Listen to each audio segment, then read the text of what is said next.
সমর্থনের ব্যাপ্তি বৃদ্ধি পাচ্ছে, ভোটের ফলাফলে তা প্রকাশ পাচ্ছে। দলে দলে বামপন্থীরা বা অন্য দলের লোকরা যারা মানুষের হয়ে কাজ করেন, যারা রাজনীতির মাধ্যমে সমাজসেবা করেন, তারা আমাদের হাত ধরছেন। কারণ দুটো, এক হচ্ছে নন্দীগ্রামের মতো গণহত্যা যে জেলায় ঘটেছে, মমতা বন্দ্যোপাধ্যায়ের রাজত্বকালে এই প্রায় 3 বছর হতে যাওয়ার সময় একটাও রাজনৈতিক খুন সন্ত্রাস নেই, একটাও সিপিএমের পার্টি অফিস বন্ধ নেই, একটা বুথে গত পঞ্চায়েত নির্বাচনে পুনর্নির্বাচন হয়নি, কোনো অভিযোগ মুক্ত না। এই রাজনৈতিক শান্তিটাকে মানুষ সমর্থন করছে। আর উন্নয়নের যে স্থবিরতাটা কেটে গেছে, মোরাম রাস্তার বদলে ঢালাই রাস্তা হচ্ছে। উনার ভোট ব্যাংক মুসলিম, তামান্নাকে খুন করেছে। এত 10-12 বছরের ছোট্ট একরুত্তি বাচ্চা, তামান্না খুনের জন্য কেন উনার পিসি পদত্যাগ করবে না? ব্যাপক উন্নয়ন হয়েছে, ব্যাপক উন্নয়ন হয়েছে। শুধু রেলে যদি আপনি এই বলি, সেটা হচ্ছে দীঘা তমলুক রেলপথ মমতা বন্দ্যোপাধ্যায়ের হাত ধরেই হয়েছে 99 সালে, এটা সবাই জানে। মমতা বন্দ্যোপাধ্যায় যদি রেলমন্ত্রী না হতেন সেদিন দীঘা তমলুক রেলপথ কোনোদিন হতো না। কে? হরিদাস পাল। নন্দীগ্রাম নাম থাকলে ওর পিসি দিদি থেকে দিদিমা হতো, জীবনে মুখ্যমন্ত্রী হতো না।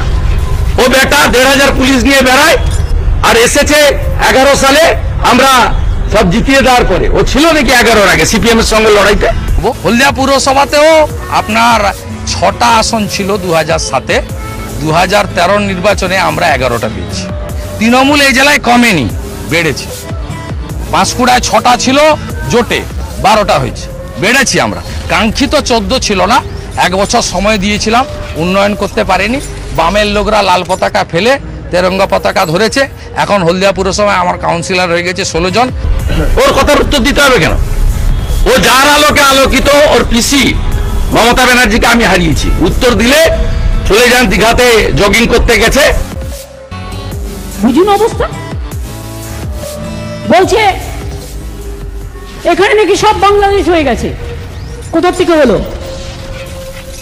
1947 সালে স্বাধীনতা আন্দোলনের পর যখন দেশ ভাগ হয়েছিল, আপনারা কি করেছিলেন? ভারত ভাগ করতে গিয়ে বাংলাকে ভাগ করেছিলেন আর পাঞ্জাবকে ভাগ করেছিলেন। তার কারণ, চলে যান আন্দামান শনিবার জেলে। আমি রেপ্লিকা তুলে নিয়ে এসেছি আলিপুর মিউজিয়ামে।